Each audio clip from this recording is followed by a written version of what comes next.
ஒரு வகுப்பில் 12 மாணவர்களுடைய சராசரி உயரம் 152 சென்டிமீட்டர் என கணக்கிடப்பட்டது.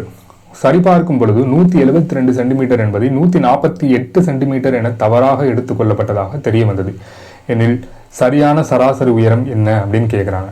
அதாவது 172 சென்டிமீட்டர்னு எடுக்க வேண்டியதை 148ன்னு எடுத்துட்டாங்க. அதனால சராசரி உயரமே மாறிடுச்சு. இப்போ இது ரெண்டுக்கும் டிஃப்ரென்ஸ் எவ்வளோன்னு பாருங்க. 10ல் 8 போச்சுன்னா 2, 2 2 4, திருப்பி 6ல் 4 போச்சுன்னா 2. அதாவது 24 சென்டிமீட்டரை வந்து அவங்க கம்மியாக கால்குலேட் பண்ணனால சராசரி உயரம் வந்து மாறிடுச்சு. இப்போ கரெக்டானது எவ்வளோன்னு கேட்குறாங்க. ஃபர்ஸ்ட் என்ன பண்ணணும்னா, ஸோ நீங்கள் இந்த டிஃபரன்ஸ் கண்டுபிடிச்சிங்களா 24, இந்த 24 மொத்தம் எத்தனை மாணவர்கள்? 12 மாணவர்கள். ஸோ 24 12ங்கிறது 2. ஸோ இந்த 2 அப்படிங்கிறது 12 மாணவர்களுக்கு ஒவ்வொருத்தவங்களுக்கும் சராசரியாக ஆட் ஆகும். அப்போ என்ன பண்ணணும்னா, இந்த 152ஓட ப்ளஸ் 2 ஆட் பண்ணிடுங்க. 154 அப்படிங்கிறதா இதுக்கு சரியான விடை.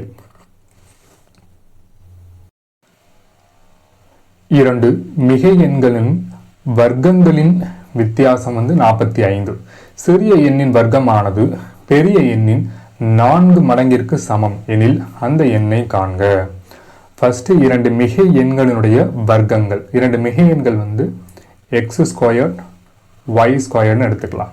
அதனுடைய வர்க்கங்கள் சரிங்களா. ஸோ 2 மிகை எண்களுடைய வர்க்கங்களின் வித்தியாசம் 45. இது ஃபர்ஸ்ட் ஈக்குவேஷன். சிறிய எண்ணின் வர்க்கமானது, சிறிய எண்ணுங்கிறது மைனஸில் இருக்க வேல்யூ தான் சிறிய எண். அப்போ y ஸ்கொயர்ட் சிறிய எண்ணின் வர்க்கமானது பெரிய எண்ணின், அதாவது எக்ஸோட பெரிய எண்ணின் 4 மடங்கிற்கு சமம். அப்போ 4xன்னு வந்துருக்கணும். ஸோ இது ரெண்டாவது ஈக்குவேஷனாக எடுத்துடலாம். இதுலேருந்து சம்ம சால்வ் பண்ணலாம். இந்த y ஸ்கொயர்ட் இருக்குல்ல, y squared is equal to 4x இருக்குல்ல, இந்த 4x போயிட்டு இங்கே சப்ஸ்டிட் பண்ணலாம். x square minus 4x is equal to 45 அப்படின்னு வரும். இந்த 45 ஈக்குவல் டு இந்த சைடு கொண்டு வந்துருங்க. அப்போ x square minus 4x minus 45 is equal to 0ன்னு வரும். ஸோ ஃபஸ்ட்டு இது இருபடி சமன்பாடாக இருக்குது. அதாவது இதுக்கு முன்னாடி 1 இருக்குன்னு அர்த்தம். அப்போ ஓர் 45 45. So minus 45. அதாவது 2 நம்பரால் பெருக்கும்போது மைனஸ் 45ன்னு வரணும். 2 நம்பர்களை கூட்டும்போது மைனஸ் 4ன்னு வரணும். இதுதான் கண்டிஷன். 2 நம்பரால் பெருக்கும்போது மைனஸ் 45ன்னு வரணும். ஸோ 95 45. ஆனால் மைனஸ் 45 வரணும். அதனால் நான் மைனஸ் 9ன்னு போட்டுக்கிறேன். இது ரெண்டையும் ஆட் பண்ணிங்கன்னா மைனஸ் 4 வரும். மாற்றி எடுத்துடாதீங்க. மைனஸ் 5 போட்டிங்கன்னா மைனஸ் 45 வரும்.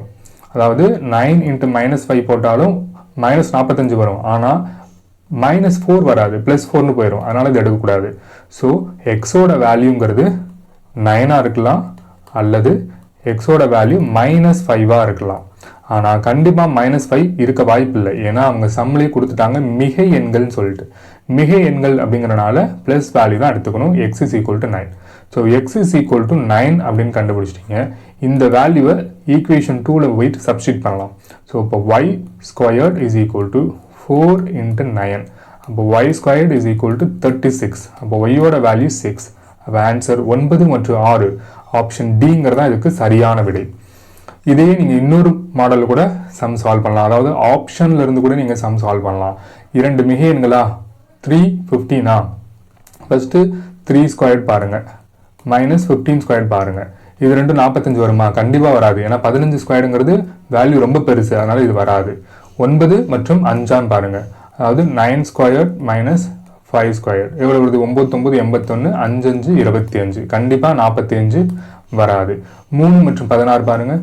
3 மற்றும் 16னா 9 மைனஸ் 256 256. கண்டிப்பாக 45 வராது. இது பாருங்கள் 9 9 81, 6 6 36. ரெண்டுக்கு டிஃப்ரென்ஸ் வந்து பார்த்தீங்கன்னா 10ல் 6 போச்சுன்னா 4 4 1 5 7 3 7ல் 3 போச்சுன்னா 4. அப்போ 45 வருது. ஆன்சர் ஆப்ஷன் டி தான் சரியான விடைன்னு ஆப்ஷன்ல இருந்தும் நம்ம சால்வ் பண்ணலாம். மெத்தடு இது, ஆப்ஷன் இது. ஓகேங்களா? மாட்டுவண்டி சக்கரத்தின் ஆரம் 35 சென்டிமீட்டர். அது 154 மீட்டர் தொலைவு கடந்தால் அச்சக்கரம் எத்தனை முழு சுற்றுகள் சுற்றி இருக்கும் அப்படிங்கிறது கொஸ்டின். ஃபர்ஸ்ட் வண்டி சக்கரம் அப்படின்னாவே இது எப்படி இருக்கும்? வட்டம். ஸோ வட்டத்தினுடைய ஆரம் வந்து 35 சென்டிமீட்டர் கணக்கில் கொடுத்துருக்காங்க. இந்த மாட்டு வண்டி சக்கரம் வந்து எவ்வளவு மீட்டர் வந்து தொலைவு கடந்து போயிருக்குன்னு சொல்லியிருக்காங்க அப்படின்னா டிஸ்டன்ஸ் எவ்வளோ சொல்லியிருக்காங்கன்னா 154 மீட்டர். ஃபஸ்ட்டு மீட்டர் சென்டிமீட்டராக மாற்றுங்க. 1 மீட்டர் அப்படிங்கிறது 100 சென்டிமீட்டர். அப்போ 154 மீட்டர் அப்படிங்கிறது 15400 சென்டிமீட்டர். சரிங்களா? 15400 சென்டிமீட்டர். சரி, ஃபஸ்ட்டு வட்டத்தினது சுற்றளவு கண்டுபிடிங்க. சுற்றளவுக்கான ஃபார்முலா வந்து 2πr. ஏன் நம்ம சுற்றளவு கண்டுபிடிக்கணும்னா, நீங்கள் இந்த ஒரு சுற்றளவு கண்டுபிடிச்சிங்கன்னா அந்த சக்கரம் வந்து ஒரு சுற்றுக்காக அது கடக்கும் தொலைவு என்னங்கிறத நம்ம கண்டுபிடிக்கலாம். ஒரு சுற்றுனா அது எவ்வளோ டிஸ்டன்ஸ் அது வந்து அந்த சக்கரம் மூவ் ஆகுது அப்படிங்கிறத நம்ம கண்டுபிடிக்கலாம். அதுக்காக தான் நம்ம சுற்றளவு ஃபார்முலா கண்டுபிடிக்கிறோம்.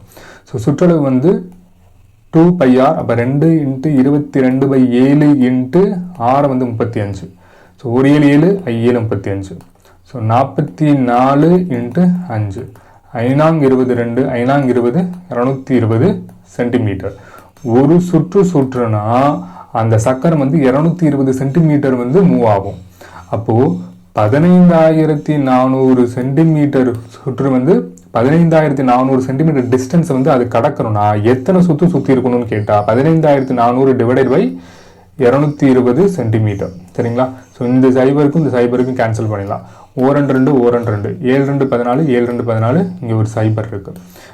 7 11 77 0. அப்போ ஆன்சர் 70 சுற்றி இருந்தால் அது 15400 சென்டிமீட்டர் டிஸ்டன்ஸ் கடந்திருக்கும் அப்படிங்கிறதான் இதுக்கு சரியான விடை. சரண் என்பவரின் வயது தன் மகன் சங்கரின் வயதை போல 6 மடங்கு. ஸோ 4 வருடங்கள் கழித்து அவனுடைய வயது மகன் வயதை போல 4 மடங்கு எனில் அவர்களுடைய தற்போதைய வயது என்ன அப்படிங்கிறது கொஸ்டின். அதாவது சரண் அவருடைய மகன் சங்கர். சரண் என்பவரின் வயது தன் மகன் சங்கரின் வயதை போல 6 மடங்கு. நான் சரணோட வயது வந்து எக்ஸ்ன்னு எடுத்துக்கிறேன், அவங்களுடைய மகனோட வயது வந்து ஒய்ன்னு எடுத்துக்கிறேன். ஸோ சரண் என்பவருடைய வயது தன் மகன் சங்கரின் வயதை போல 6 மடங்கு அப்படின்னா 6y. x is equal to 6y. சரிங்களா? இது ஃபர்ஸ்ட் ஈக்குவேஷன். அடுத்தது 4 வருடங்கள் கழித்துன்னு சொல்லியிருக்காங்களா, அப்போது சரணுக்கும் 4 வயசு இன்க்ரீஸ் ஆகும், சங்கருக்கும் 4 வயசு இன்க்ரீஸ் ஆகும்.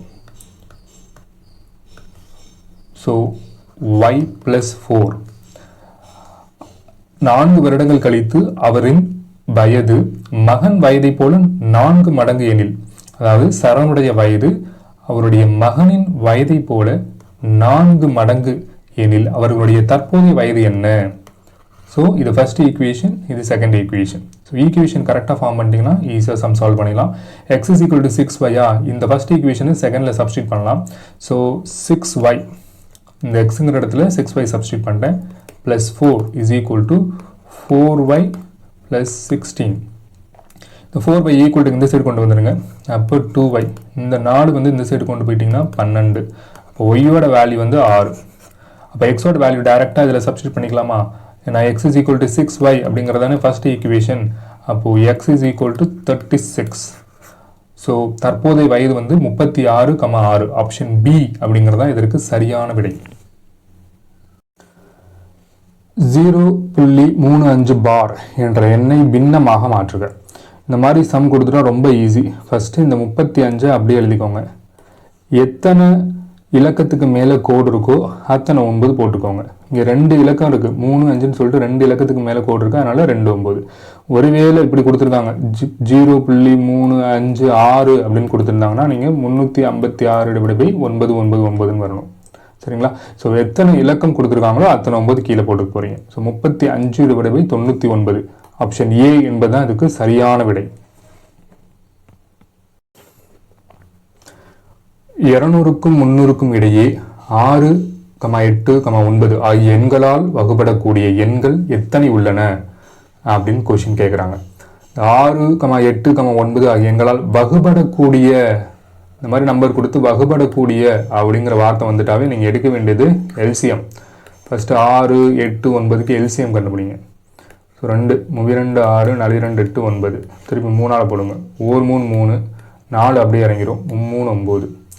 ஸோ 4 3 12, 12 3 36, 36 2 72 அப்படிங்கிறது அதோட எல்சிஎம். ஸோ 72 ரெண்டால் போட்டிங்கன்னா 102 4 7 2 14 144 வரும். கரெக்டுங்களா? ஆனால் இது 200க்கும் 300க்கும் இடையே கேட்குறாங்க, அதனால் இது எடுக்காதீங்க. இதே 72 3ஆல் போடுங்க. 32 6 7 3 21 216 வரும். ஏன்னா 200க்கும் 300க்கும் இடையினா 200க்கு மேலே எடுத்துக்கலாம். அது 72 × 4ஆல் போடுங்க. 42 8 7 28 288 300க்குள்ளே தான் இருக்குது. இதே 72 நீங்கள் 5ஆல் போட முடியாது. ஏன்னா 5 15 மிச்சம் 1 7 5 35 36 வருது. 300க்கு மேலே போயிடுது, அதனால் இது எடுக்காதீங்க. ஸோ அவங்க கேட்குறது 200க்கும் 300க்கும் இடையே அப்படிங்கிறனால தான் 2 வேல்யூ மட்டும் ஆன்சராக வரும். ஆப்ஷன் பி என்பதான் இதுக்கு சரியான விடை. ஏ என்பவர் ஒரு வேலையை 20 நாட்களிலும் பி என்பவர் அதே வேலையை 30 நாட்களிலும் செய்து முடிப்பார்கள். அவ்விருவரும் சேர்ந்து அவ்வேலையை செய்து முடிக்க எத்தனை நாட்கள் ஆகும்? ஸோ நல்லா கவனிங்க. ஏயோட 1 டே ஒர்க் அப்படின்னு பார்த்தீங்கன்னா 1/20. சரிங்க, ஒரு வேலையை 20 நாளில் முடிச்சிருவார். அப்போது ஒரு நாளைக்கு என்ன வேலை பார்ப்பாருன்னு பார்த்தா 1/20. அதே மாதிரி பி என்பவருடைய ஒரு நாள் வேலை எவ்வளோன்னு பார்த்தீங்கன்னா 1/30. இருவரும் சேர்ந்துட்டாங்க. அப்போ ஏ + பியோட 1 டே ஒர்க் எவ்வளோன்னு பார்த்தீங்கன்னா 1/20 + 1/30. ஸோ குறுக்கு பெருக்கல் பெருக்கிக்கலாம். 30 + 20 32 6 600. ஸோ அப்போ 50/600 2 சிம்ப்ளிஃபை பண்ணிங்கன்னா 1/12ன்னு வரும்.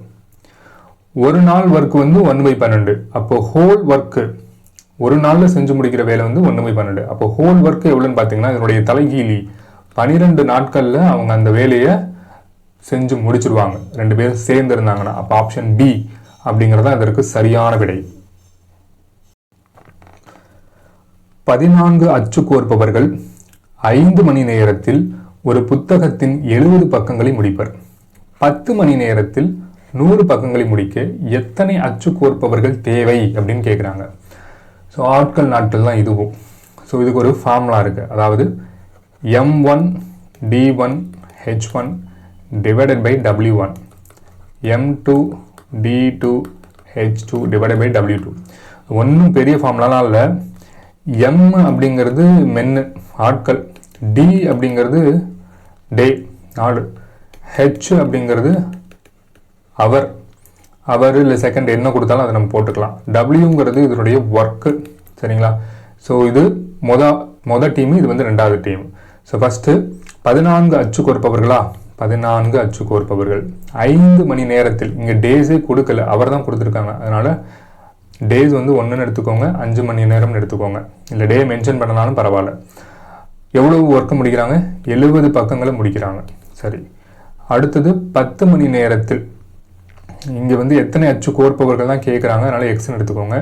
10 மணி நேரத்தில், இங்கேயும் டே கொடுக்கல, அவர் வந்து 10 மணி நேரத்தில் 100 பக்கங்களை முடிக்க, வேலை வந்து 100 பக்கத்தை முடிக்கணும். ஸோ இப்போ சிம்பிளை பண்ணலாம். இந்த 0க்கு இந்த 0 கேன்சல் ஆயிரும். அடுத்தது இந்த 100 இந்த 10 வந்து ஈக்குவல் டு இந்த சைடு போச்சுன்னா மேலே போயிடும். So 14 × 5 × 10 divided by 70 is equal to எக்ஸ்ன்னு வரும். இந்த சைஃபருக்கு இந்த சைஃபர் கேன்சல் ஆயிரும். 1 7 7 7 14. அப்போ எக்ஸோட வேல்யூ எவ்வளோன்னு பார்த்தீங்கன்னா 10. So option B. 10 பேர் இருந்தால், 10 அச்சு கோர்ப்பவர்கள் இருந்தால் 10 மணி நேரத்தில் 100 பக்கங்களை முடிக்க முடியும் அப்படிங்கிறது அதற்கு சரியான விடை.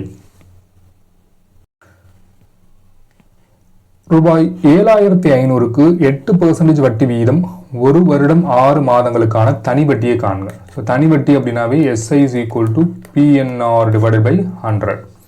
ஸோ பிரின்சிபல் வந்து 7500. நம்பர் ஆஃப் த இயர் அப்படின்னா 1 வருடம் 6 மாதம்னு கொடுத்துருக்காங்க. அப்போ ஃபஸ்ட்டு இந்த மாதிரி கலந்து வைக்காதீங்க, வருடத்தை மாதமாக மாற்றுங்க. அப்போ மொத்தம் 12 மாதம் + 6 மாதம், டோட்டலாக 18 மாதம். சரிங்களா? 18 மாதம். மாதமாக எடுக்கும்போது மறந்துடாமல் டிவைடட் பை 12 போடணும். சரிங்களா? ஏன்னா அது வருஷமாக மாற்றுறதுக்காக டிவைடட் பை 12 போடணும். ஸோ ரேட் ஆஃப் இன்ட்ரெஸ்ட் வந்து பார்த்திங்கன்னா 8%. ஸோ இதை சிம்பிளை பண்ணலாம். 2 சைஃபருக்கு 2 சைஃபர். அடுத்தது 4 2 8 6 2 12 2 4 32 6 1 3 3 6 3 18. ஸோ இப்போது 75 6 2 12 75 × 12 I2 10 திருப்பி 7 2 14 5 19 20 2 7 1 7 9 அப்போ ஆன்சர் 900 ஆப்ஷன் டி அப்படிங்கிறது அதற்கு சரியான விடை.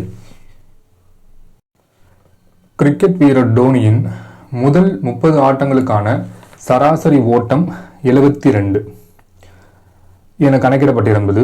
31வது ஆட்டம் நடைபெற்ற பின் அவருடைய சராசரி ஓட்டம் 73ஆக உயர்ந்தது எனில் 31வது ஆட்டத்தில் அவர் எடுத்திருந்த ஓட்டங்கள் எத்தனை? அதாவது 30 மேட்ச் வரைக்கும் அவருடைய சராசரி எவ்வளோன்னு பார்த்தீங்கன்னா ரன் வந்து 72. ஆனால் 31வது மேட்ச் போகும்போது அவருடைய சராசரி வந்து எவ்வளோ ஆயிடுச்சு அப்படின்னு பார்த்தீங்கன்னா 73. அதாவது டிஃப்ரென்ஸ் என்னன்னு பார்த்தீங்கன்னா 73 - 72 ஒன்று தான். ஆனால் இந்த ஒரு ரன் அப்படிங்கிறது ஒவ்வொரு மேட்சுக்கும் ஆட் ஆகும், 30 மேட்சுக்கும் ஆட் ஆகும். அப்போது 31வது மேட்சோட சராசரி வந்து 73 ப்ளஸ் ஒவ்வொரு மேட்சுக்கும் இதுக்கு முன்னாடி நடந்த ஒவ்வொரு மேட்சுக்கும் ஒரு ரன் ஆட் ஆகும். அப்போது 30 மேட்சுக்கு ஒரு ரன் வீதம் 30 ரன்னாக மாறும். டோட்டல் ரன் எவ்வளோன்னு பார்த்தீங்கன்னா கடைசி மேட்ச்சில் 103 ரன் அடிச்சிருப்பாருங்கிறதான் சரியான விடை. இதே நம்ம வேறு மெத்தடில் கூட சால்வ் பண்ணலாம். எப்படின்னு பார்த்தீங்கன்னா ஸோ சராசரி வந்து 30 மேட்சுங்களா, 30 மேட்சுக்கு 72 சராசரி. அப்போ டோட்டல் ரன் ரெண்டையும் பெருக்குன்னா உங்களுக்கு கிடச்சிருமா? 2 6 7 3 21 2160 ரன் மொத்தமாக எடுத்திருப்பார். இது 31வது மேட்ச்சில் அவருடைய சராசரி வந்து 73ஆக மாறிடுது. அப்போ 73 × 31 போடுங்க, 3 7 3 9 7 3 21. ஸோ ரெண்டையும் ஆட் பண்ணிங்கன்னா 3 முதல் 16 2 2 ஸோ 2263 வரும். இது ரெண்டையும் மைனஸ் பண்ணி பாருங்கள். 2263 - 2160. ஸோ 3 6 6 0 2ல் 1 போச்சுன்னா 1. அப்போ ஆன்சர் 103 அப்படிங்கிறது தான் சரியான விடை. 3/4 1/2 5/8 இதனை ஏறு வரிசையில் எழுதுக அப்படின்னு சொல்லியிருக்காங்க. ஸோ 3/4 1/2 5/8. ஃபஸ்ட்டு இந்த பின்னம் எல்லாமே ஃபஸ்ட்டு எல்லாத்தையும் நம்ம முழு நம்பராக மாற்றணும். அதுக்கு என்ன பண்ணணும் அப்படின்னா பகுதியை வந்து நான் மீசியமாக எடுக்கிறேன். 4 2 8 ஸோ 2ஆல் போடலாம். 2 2 4 ஓ 2 2 4 2 8 திருப்பி 2ஆல் போடலாம். ஓ 2 2 திருப்பி 2 2 4 ஸோ அப்போ 2 2 2 4 4 2 8 எல்சிஎம் வந்து 8. ஸோ இந்த 3/4 இருக்குல்ல, 3/4 பகுதி 2ஆல் பெருக்குனிங்கன்னா தொகுதியையும் 2ஆல் பெருக்கணும். ஸோ 36/8. அடுத்தது இந்த 1/2 இருக்குல்ல, 1/2 அதுக்கு 8 வரணும்னா கீழே 4ஆல் பெருக்கணும். ஸோ கீழே 4னா மேலே 4ஆல் பெருக்கணும். அப்போ 4/8. ஸோ 5/8ங்கிறது அப்படியே இருக்குது. அதனால் ஜஸ்ட் அப்படியே எழுதிடலாம். ஏறு வரிசை அப்படின்னா சின்னதுலேருந்து பெருசு. சின்னதுலேருந்து பெருசுனா 4/8 அப்படிங்கிறது 1/2, 5/8 அப்படிங்கிறது 5/8 அப்படியே வந்துடும், 6/8 அப்படிங்கிறது 3/4. அப்போ ஆன்சர் ஆப்ஷன் ஏ அப்படிங்கிறது அதுக்கு சரியான விடை.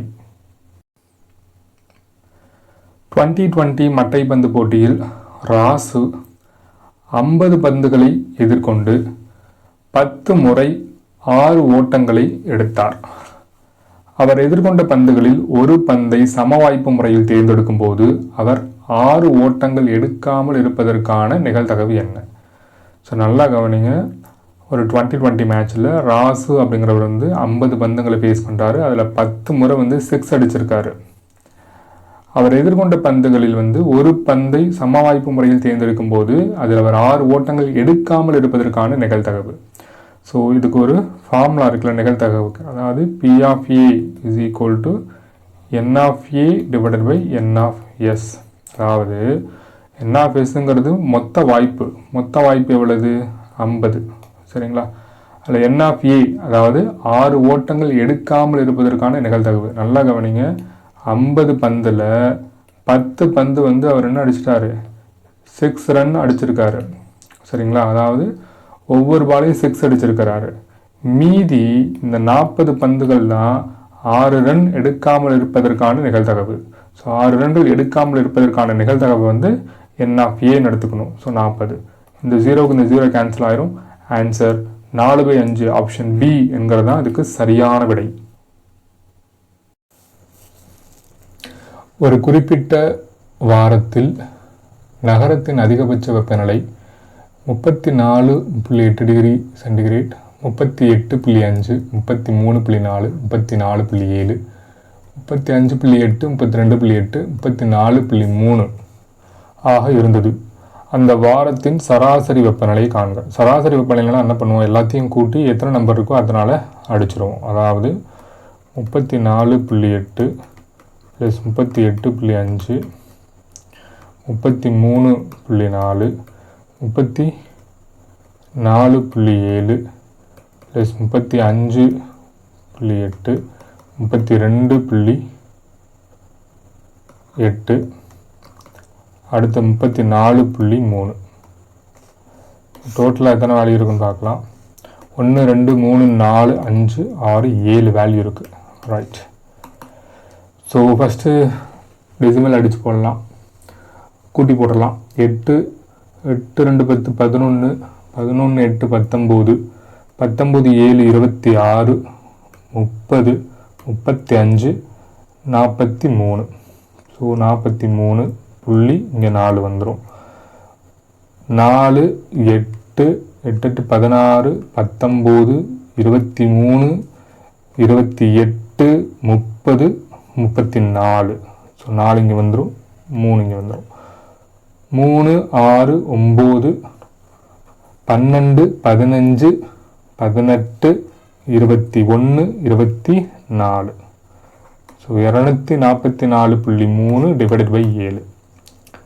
இன்னும் சிம்பிளிஃபை பண்ணிங்கன்னா 3 21, 3 21, திருப்பி இங்கே ஒரு 3 போகும். 4 28, திருப்பி இங்கே 6 போகும். புள்ளி வச்சு 9 63. அப்போ ஆன்சர் 34.9 ஆப்ஷன் பி அப்படிங்கிறது அதுக்கு சரியான விடை. ஒரு குழுவில் 100 பேர் உள்ளனர். அவர்களின் உயரங்களின் கூட்டு சராசரி 163.8 சென்டிமீட்டர் மற்றும் மாறுபாட்டு கெழு 3.2 எனில் அவருடைய உயரங்களின் திட்ட விலக்கத்தை காண்க. திட்ட விலக்கம் அதுக்கு நம்ம எப்படி எடுத்துக்குவோம் அப்படின்னா சிக்மான்னு எடுத்துக்குவோம். ஏன்னா மாறுபாட்டு கெழுக்குன்னு ஒரு ஃபார்முலா இருக்கு. மாறுபாட்டு கெழு அது என்ன ஃபார்முலானா sigma divided by x bar into 100. இதில் சிக்மா அப்படிங்கிறது திட்ட விலக்கம், எக்ஸ் பார் அப்படிங்கிறது வந்து கூட்டு சராசரி. கூட்டு சராசரி தான் எக்ஸ் பார். ஸோ அவங்க கேட்கறது திட்ட விலக்கத்தை காண்கன்னு சொல்லியிருக்காங்க.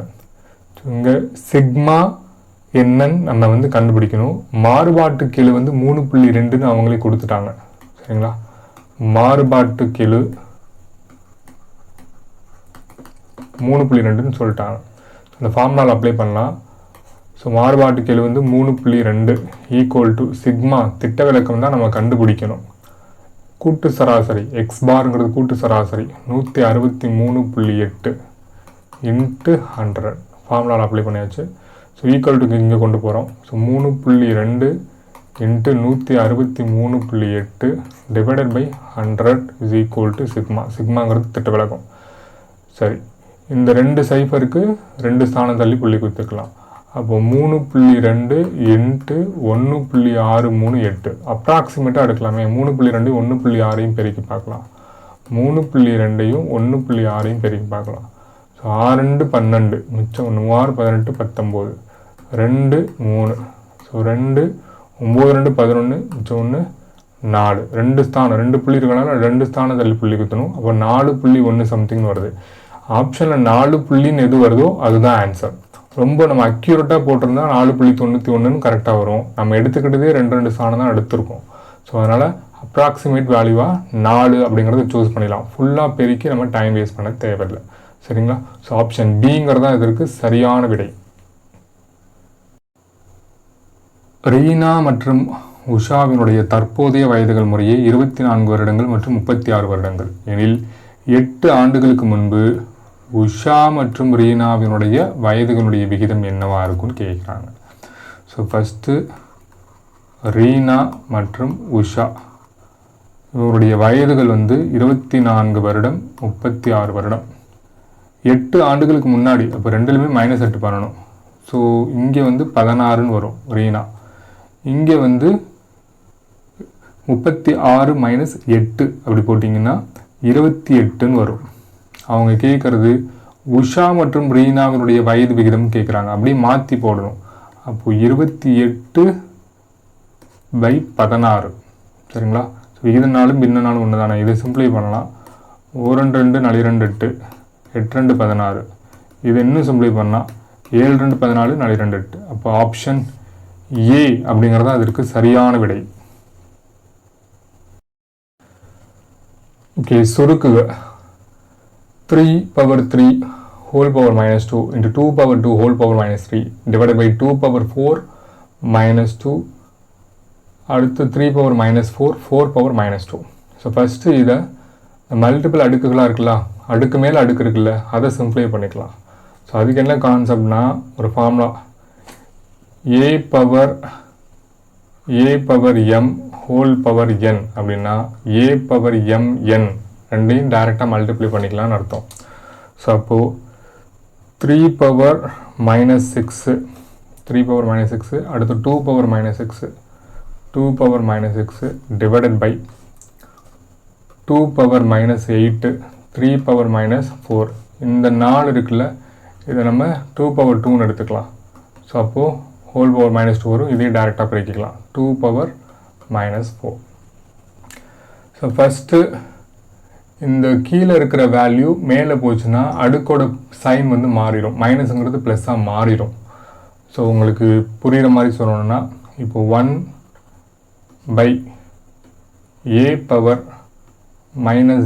அப்படின்னா அது a/n எடுத்துக்கிட்டாலும் சமம் தான். அது மேலே போச்சுன்னா அதனுடைய சைன் மாறிடும் சரிங்களா. ஒருவேளை 1/a/n இருக்குன்னா அதை நீங்கள் தொகுதியாக மாற்றி எழுதும்போது a/-n மாறும். ஸோ அதனுடைய தொகுதி பகுதி மாற்றி எழுதும்போது அதனுடைய சைன் மாறும் அப்படிங்கிறத இங்கே யூஸ் பண்ணுற ஃபார்முலா. ஸோ அப்போ 3/-6 இந்த 3 மேலே போச்சுன்னா 3/4ன்னு வரும். கீழே எல்லாமே 2 கொண்டு வந்துக்கலாம். 2/-8 இன்ட்டு 2/6 இந்த 6 வந்து கீழே வந்துச்சுன்னா +6 ஆயிரும் இன்ட்டு 2/-4. ஸோ இங்கே 3/-6 4 இருக்குது.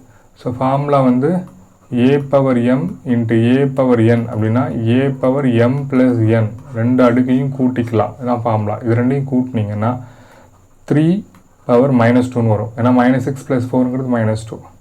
அடுத்து டிவைடட் பை 2/-8 2/6 2/-4. ஸோ இது ரெண்டையும் சிம்பிளை பண்ணிங்கன்னா +2 வரும் இது பாருங்க 2/-8 இன்ட்டு 2/2ன்னு வரும். அடுத்து இங்கே -8 இருக்குது, இங்கே +2 இருக்குது. அப்போது இதை சிம்பிளை பண்ணிங்கன்னா 3/-2 டிவைடட் பை 2/-6ன்னு வரும் சரிங்களா. ஸோ இதோட சைனை மாற்றி எழுதுனா 2/6ன்னு வரும் டிவைடட் பை 3/2ன்னு வரும்.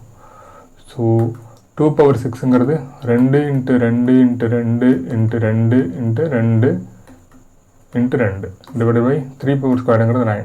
ஸோ 2 4 4 2 8 8 2 16 32 64. ஸோ அப்போது 64/9 அப்படின்னு எது வருதோ அதான் ஆன்சர். ஸோ இங்கே 9 63 65/9 வருது, தப்பு, இது வராது. 9 63 65/7 வருது, இதுவும் தப்பு. 9 63 63 + 1ங்கிறது 64/9. ஸோ கலப்பு பின்னமாக கொடுத்துருக்காங்க, இது ஆன்சர். இல்லைனா நீங்கள் இங்கே கூட எடுத்து போட்டுக்கலாம், 64 9ஆல் போடுங்க. So 7 9 63 so 1. ஸோ இதை கலப்பு பின்னமாக எழுத போனீங்கன்னா மேலே போயிடும். தட் மீன்ஸ் 1 கீழே 9 இது 7. ஸோ 7 1/9 ஆப்ஷன் சிங்கிறது தான் இதற்கு சரியான விடை.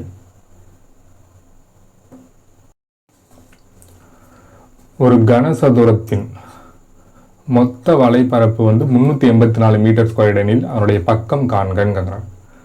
ஸோ ஃபஸ்ட்டு கனசதுரத்தின் மொத்த வலைப்பரப்புக்கு ஃபார்முலா தெரியணும். மொத்த வலைப்பரப்புனாலும் மொத்த பரப்புன்னு கொடுத்துருந்தாலும் அல்லது மொத்த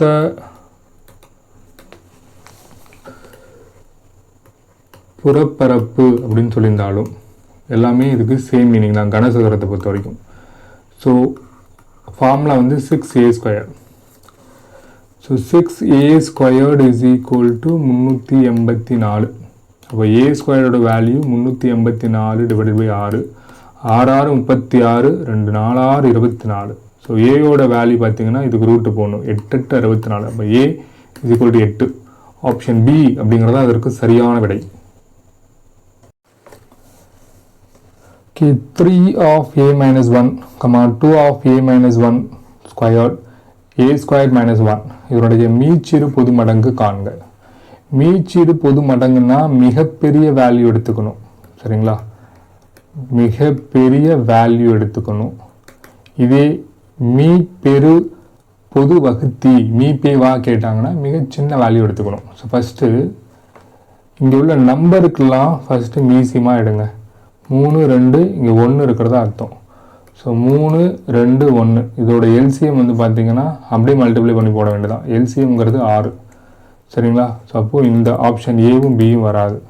ரைட், அடுத்தது இந்த a minus 1 comma a minus 1 into a minus 1ன்னு அர்த்தம். ஹோல் ஸ்கொயர் தான். சரிங்களா, அது நீங்கள் தாராளமாக a minus 1 ஸ்கொயர்னு எழுதிக்கலாம். அடுத்தது a ஸ்கொயர்ட் மைனஸ் 1ன்னு அர்த்தம். ஸோ நல்லா கவனித்து பார்த்தீங்கன்னா இது a ஸ்கொயர்ட் மைனஸ் 1 ஸ்கொயர்னு எழுதலாம். So a squared minus b ஸ்கொயருக்கு ஒரு ஃபார்முலா இருக்குது. a plus b into a minus பின்னு சொல்லிட்டு ஒரு ஃபார்முலா இருக்குது. ஸோ அந்த ஃபார்முலாவை இங்கே வந்து அப்ளை பண்ணிக்கலாம். அந்த ஃபார்முலா அப்ளை பண்ணிங்கன்னா இங்கே a plus 1 into a minus 1ன்னு வரும். ஸோ அப்போது இந்த வேல்யூ தான் நீங்கள் இப்போ மீசியமாக கண்டுபிடிக்க போகிறீங்க. அதாவது a minus 1 into a minus 1 whole square comma a plus 1 into a minus 1. நல்லா கவனிச்சு பாருங்கள். இங்கேயும் a மைனஸ் 1 இருக்குது, இங்கேயும் a மைனஸ் 1 இருக்குது, இங்கேயும் a மைனஸ் 1 இருக்குது. இதில் எது பெரிய வேல்யூ? a மைனஸ் 1 ஸ்கொயர்டுங்கிறது தான் பெரிய வேல்யூ. சரிங்களா, ஸோ அப்போது 6 a மைனஸ் 1 ஸ்கொயர்டு எழுதிக்கோங்க. ஸோ ரிமைனிங் என்ன வேல்யூ இருக்குது? நம்ம ஈஸியான எல்லா வேல்யூ எடுக்கணும்ல. a மைனஸ் 1 எடுத்துட்டீங்க, ரிமைனிங் வந்து a ப்ளஸ் 1 இருக்குது, அதை எழுதிக்கோங்க a ப்ளஸ் 1. அப்போ answer option D 6 of a minus 1 square plus a plus 1 அப்படிங்கிறது தான் இதற்கு சரியான விடை. 61/64 முப்படி மூலம் என்ன? முப்படி மூலம்ங்கிறது கியூப் என்னன்னு கேட்குறாங்க. சரியா, ஃபஸ்ட்டு கலப்பு பின்னத்தை முழு பின்னமாக மாற்றுங்க. ஓர் 64 ப்ளஸ் 61ன்னு வரும் மேலே. So divided by 64.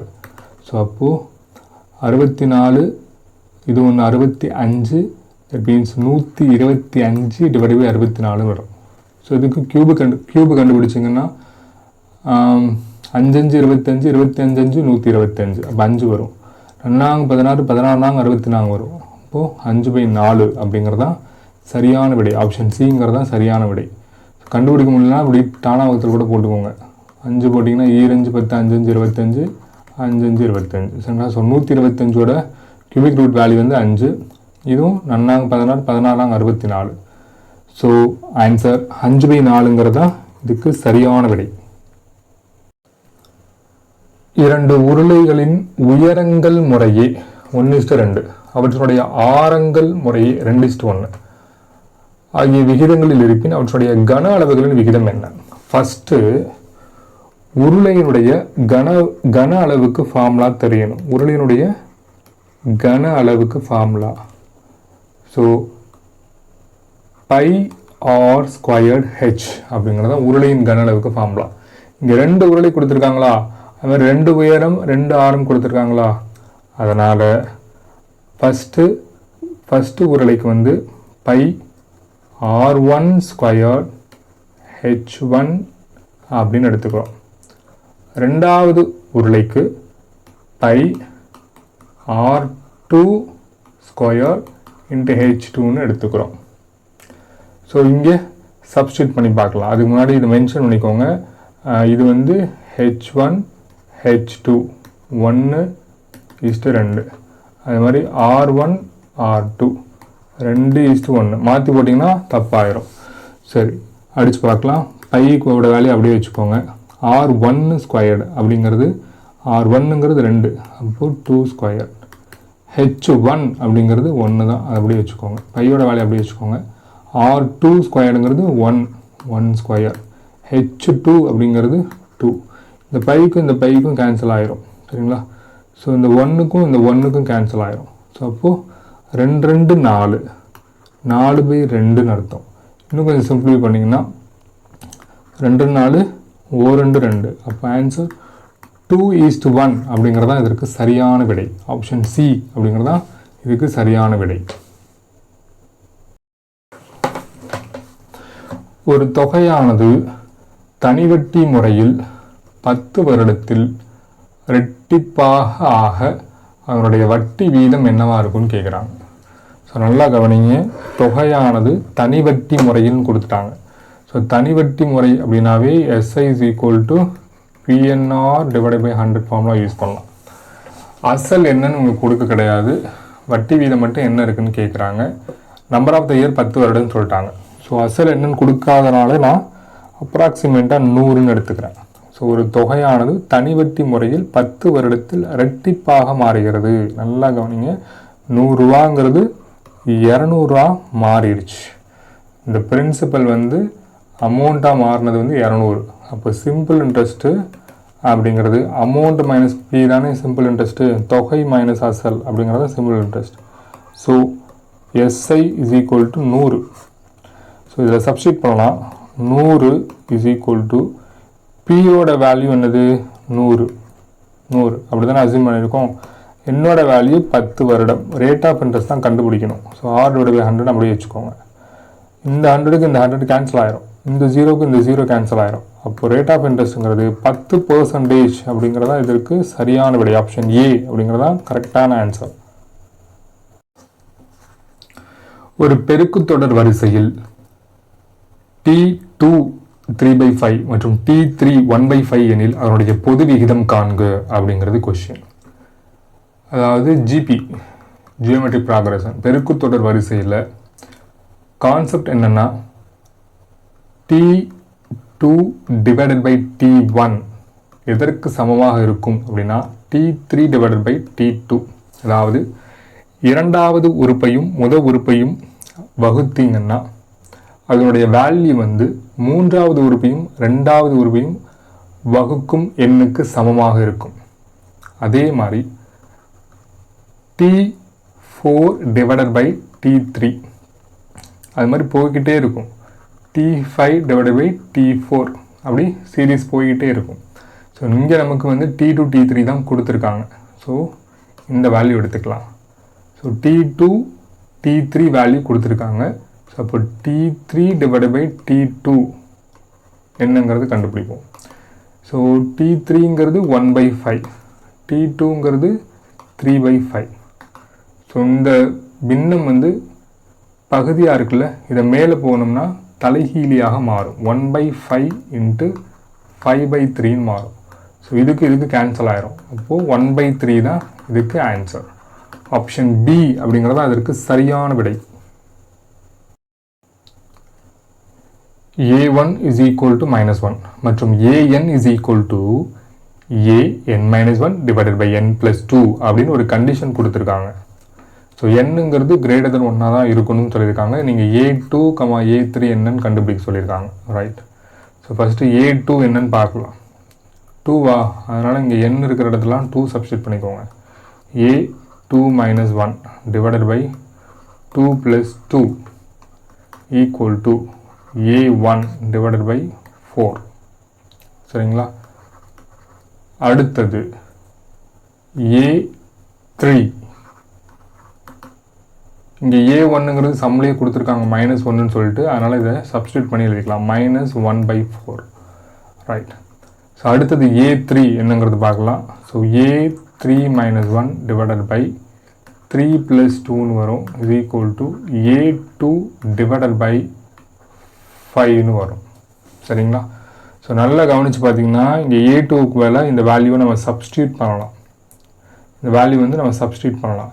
So a2வோட value வந்து -1/4. ஆல்ரெடி பகுதியில் வந்து 5 வேறு இருக்குது. அப்போது -1/20. சரிங்களா? ஸோ ஆன்சர் வந்து a2க்கு வந்து -1/4, a3க்கு வந்து -1/20. -1/4 -1/20ங்கிறது எதில் இருக்குதுன்னு பார்த்தீங்கன்னா ஆப்ஷன் டியில் இருக்குது. ஸோ டிங்கிறது தான் அதுக்கு சரியான விடை. 1 + 2 + 3 அப் டு n வரைக்கும் கேன்னு கொடுத்துட்டாங்க. அப்போ 1³ + 2³ அப் டு n³ என்பது என்ன? அதாவது இது வந்து ஃபஸ்ட்டு ஃபார்முலாவாக இருக்கும். இயல் எண்களுடைய கூடுதல். சரிங்களா? இயல் எண்களினுடைய கூடுதல் என்னவா இருக்கும் அப்படி பார்த்தீங்கன்னா n × n + 1 டிவைடட் பை 2ன்னு இருக்கும். சரிங்களா? அதுவே அவங்க சொல்லிட்டாங்க கேன்னு சொல்லிட்டு. ரைட். இதே இயல் எண்களினுடைய கணங்களின் கூடுதல். கணங்களின் கூடுதலுக்கு ஃபார்முலா வந்து n × n + 1 divided by 2 whole ஸ்கொயர்னு அர்த்தம். ஸோ அப்போது n × n + 1 divided by 2 is equal to கேவா? அப்போ கே ஸ்கொயர்டுங்கிறது அதுக்கு ஆன்சர். ஆப்ஷன் ஏ என்கிறது தான் இதுக்கு சரியான விடை. a⁻m - n, a⁻m, a⁻m+n என்ற பெருக்கு தொடர் வரிசையினுடைய பொது விகிதம் என்னன்னு கேட்குறாங்க. ஸோ பெருக்கு தொடர் வரிசையினுடைய பொது விகிதம் அப்படின்னு கேட்டாவே நமக்கு இந்த ஃபார்முலா ஞாபகத்துக்கு வந்துடணும். அதாவது t2 டிவைடட் பை t1 அப்படிங்கிறது t3 டிவைடட் பை t2க்கு சமமாக இருக்கும். அதாவது வேறு ஒன்றும் இல்லை, பாருங்கள், இது t1, இது t2, இது t3. t2 பை t1 அதனுடைய வேல்யூ ஆனது t3 பை t2க்கு சமமாக இருக்கும். இங்கே 3 உறுப்பு இருக்கிறதுனால இப்படி இருக்குது. இதே 4, 5ன்னு இருந்தாலும் நம்ம ஈக்குவலாக எழுதிட்டே இருக்கலாம். t4 divided by t3 equal to t5 divided by t4ன்னு போயிட்டே இருக்கும். ஸோ நமக்கு இங்கே 3 உறுப்பு தான் கொடுத்துருக்காங்க. இந்த ரெண்டில் எதை வேணாலும் எடுத்து சால்வ் பண்ணலாம். நான் ஃபஸ்ட்டு இந்த t2 டிவைடட் பை t1 எடுத்துக்கிறேன். t2 அப்படிங்கிறது a⁻m, t1 அப்படிங்கிறது a⁻m-n. ஸோ பகுதியில் இருக்கிற வேல்யூ வந்து மேலே போச்சுன்னா அதனுடைய சைன் மாறும். அப்போது a⁻m இன்ட்டு a⁻−m அதுக்கப்புறம் +n அப்படின்னு மாறும். ஸோ ஒரு ஃபார்முலா இருக்குது, a⁻m into a⁻n is equal to a⁻m+n. இப்போ இதை பிரித்து கூட எழுதலாம். எதுக்காக சொல்கிறேன்னா இதை பிரித்து நம்ம எழுதிக்கலாம்னு சொல்கிறேன். So a⁻m into a⁻−m into a⁻n அப்படின்னு நம்ம இந்த ஃபார்முலா யூஸ் பண்ணி பிரித்து எழுதிக்கலாம். ஸோ இப்போ இந்த +m-க்கும் -m-க்கும் கேன்சல் ஆகிரும். அப்போ ரிமைனிங் இருக்கிறது a⁻n மட்டும்தான். ஸோ இப்போ ஆன்சர் ஆப்ஷன் சி அப்படிங்கிறது தான் சரியான விடை.